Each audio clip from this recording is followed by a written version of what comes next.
माँ तो माँ ही होती है, उसे एक बार देखने से ही समझ आ जाती है कि आंखें सोने से लाल हुई हैं या रोने से। माँ से बढ़कर कोई अफजल रिश्ता नहीं। अगर है तो मुझे कमेंट में बता दें। चैनल को सब्सक्राइब नहीं किया तो सब्सक्राइब कर दें। बेबी बाजी वलीद को कहती है, बस करो, गुस्सा थूक दो और भूल जाओ सब भाइयों के बारे में बदगुमानी मत लाओ। वलीद कहता है, अम्मी आप मेरी जिम्मेदारी हैं।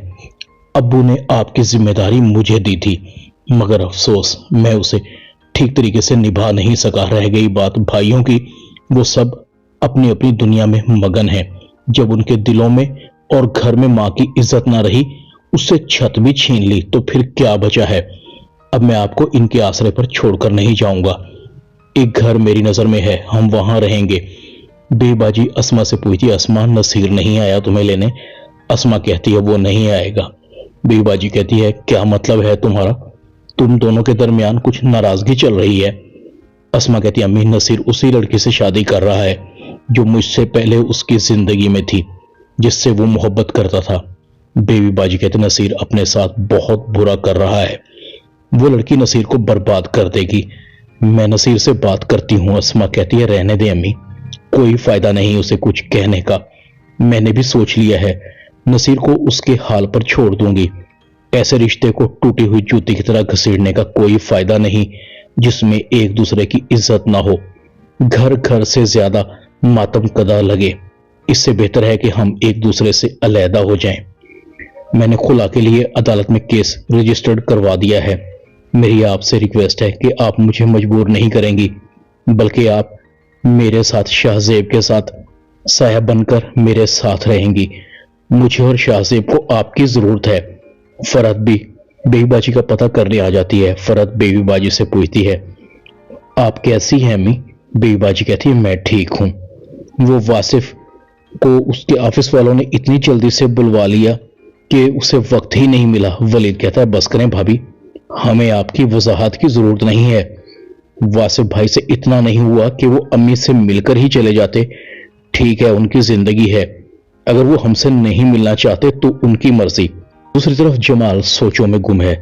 सब मेरी वजह से हुआ है, मेरी ढील की वजह से अजरा ने इतना बड़ा कदम उठाया। मुझे फैसला करना होगा।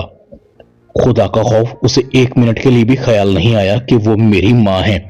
मैं खामोश रहा, उसने मेरी खामोशी का गलत फायदा उठाया। अब अपनी माँ के पास रहेगी तो अकल ठिकाने आ जाएगी। मैं अब उससे कोई ताल्लुक नहीं रखना चाहता। ऊपर अब्बू क्या सोचते होंगे मेरे बारे में कि मैं एक माँ को नहीं संभाल सका। दूसरी तरफ रक्षी की माँ कहती है, रक्षी जब तक तेरी शादी नहीं हो जाती मुझे फिक्र लगी हुई है, कुछ गड़बड़ ना हो जाए। तूने मुझे कहां फंसा कर रख दिया है? तूने भी तो इतने मुआशके चलाए, बिल्कुल नहीं देखा कि आने वाली जिंदगी में ये कितने मसाइल खड़े करेंगे। कभी कोई आ जाता है, कभी कोई आ जाता है, पता नहीं कितनों को तूने अपने पीछे लगा रखा था। सबको पता है तेरे करतूतों के बारे में, सिवाय नसीर के। रक्षी कहती है, अरे अम्मा तू मुझे अब डराना, एक तो मेरी जान निकाल कर रखती है तू। अब अगर उस बोंगे से शादी नहीं होगी तो मैं मर नहीं जाऊंगी। फ्लैट की मालकिन तो मैं बन ही चुकी हूं, अब तो किसी का बाप भी मुझसे नहीं ले सकता। और रह गई मोहल्ले में इज्जत, पहले कौन सा हमारी इज्जत थी? हर मोहल्ले से बेइज्जत करके तो निकाले गए हैं। अब जाएंगे सीधे अपने फ्लैट में। दोनों तरफ नुकसान नसीर का ही है, मुझसे शादी के अलावा उसके पास भी कोई ऑप्शन नहीं बचा। खुद ही तो बता रहा था कि अस्मा ने खुला के लिए अदालत से रुजू कर लिया है। इतने में सलमान की कॉल आ जाती है। रक्षी की माँ कहती है, कॉल उठा, वरना ये सारा दिन तुझे तंग करता रहेगा और फिर यहीं आकर बैठ जाएगा। इसे भी कुछ दिन इसी तरह घुमाती फिराती रहे, समझी? अकल से काम ले, अगर नसीर से काम न बना तो फिर ये ठीक है। इधर फरहत को भी ख्याल आ रहा है वलीद कितना नाराज हो रहा था। जब वो वासिफ को बताएगा तो पता नहीं वासिफ का क्या रिएक्शन होगा। शुक्र है अम्मी घर वापस आ गई। इधर नसीर अस्मा को कहता है, तो इसका मतलब है तुमने मुझसे खुला लेने का पक्का फैसला कर लिया? अभी भी वक्त है, सोच लो। अस्मा कहती है, सोच लिया। अब मेरे और तुम्हारे रिश्ते में कुछ नहीं बचा, जो कल होना है वो आज ही हो जाए। नसीर कहता है, 4 पैसे क्या कमाने लगी?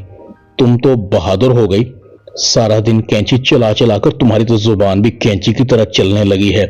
मगर याद रखो, अदालत में इतना लंबा केस चलाऊंगा कि पेशियां भुगतती रह जाओगी। अस्मा कहती है शादी के बाद से आज तक पेशियां ही तो भुगत रही हूं, अदालत की पेशियां भी भुगत लूंगी। नसीर कहता है मैं भी देखता हूं कहां तक मेरा मुकाबला करोगी। नसीर अस्मा को धक्का देता है और घर से चला जाता है।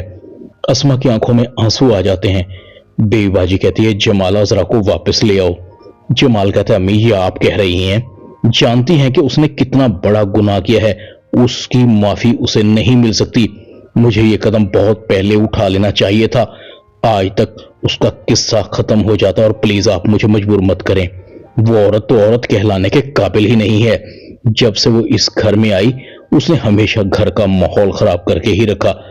अब मैं फैसला कर चुका हूं, 3 बोल हैं, उसे लिखकर डाक के जरिए भिजवा दूंगा। पड़ी रहेगी सारी उम्र अपनी मां के घर, उसके गले में अजाब बनकर।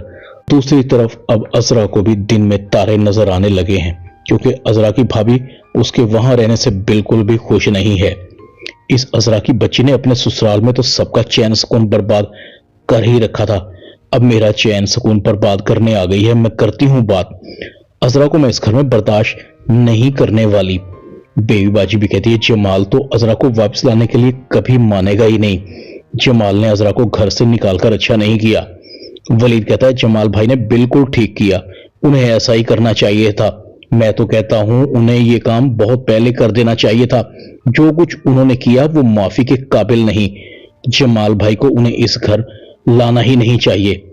जमाल को भी नसीर और अस्मा के बारे में पता चलता है। जमाल कहता है देखो अस्मा, नसीर जो कुछ कर रहा है उसको उसकी सजा बहुत जल्द मिलेगी। तुम दोनों के दरमियान क्या चल रहा है वो तुम्हारा अपना फैसला है कि तुम क्या फैसला करती हो। तुम इस घर का हिस्सा हो और इस खानदान का हिस्सा हमेशा रहोगी, तुम यहां से कहीं नहीं जाओगी। अस्मा कहती है मगर जमाल भाई, मैं आप पर कब तक बोझ बनकर रहूंगी, अच्छा नहीं लगेगा। मैं अपना और शाहजेब का बोझ आसानी से उठा सकती हूं। जमाल कहता है अस्मा, मैं तुम्हारा बड़ा भाई हूं ना, तो फिर बड़े भाई के फैसले को तुम्हें मानना होगा।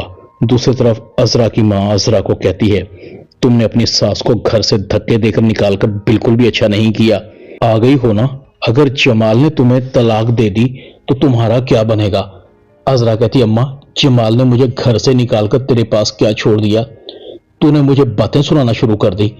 अजरा की मां कहती है तू इसे छोटी बात समझती है, जब औरत एक बार मर्द के दिल से उतर जाए तो वो मुकाम हासिल नहीं कर सकती। जो मैं देख रही हूं वो तुझे अभी शायद नजर नहीं आ रहा। अभी भी वक्त है, अपनी सास से जाकर माफी मांग ले, उसके पांव पड़ जा। बेबाजी बहुत अच्छी औरत है, उसने दुनिया देखी है, वो जमाल से तुझे माफी दिलवा देगी। बहुत समझाया था तुझे मगर तूने हमेशा अपनी की, अब भुगत। अजरा कहती अम्मी, तू मुझे कहीं से भी मेरी अम्मी नहीं लगती। बजाय इसके कि मेरे दिल जोई करे, तूने मेरे जख्मों को कुरेदना शुरू कर दिया है। तू बस भाई को कह मेरा हिस्सा दे, मुझे नहीं रहना आप लोगों के पास। अजरा की मां सर पकड़कर बैठ जाती है। रस्सी जल गई मगर बल नहीं गया। ड्रामा बेईबाजी में इतना ही। चैनल को सब्सक्राइब कर दें, वीडियो को लाइक कर दें और बेल आइकन के बटन को दबाकर ऑल पर क्लिक कर दें ताकि आपको मेरी नई आने वाली वीडियो का नोटिफिकेशन फौरन मिल सके। अपना ख्याल रखिएगा। अल्लाह हाफिज।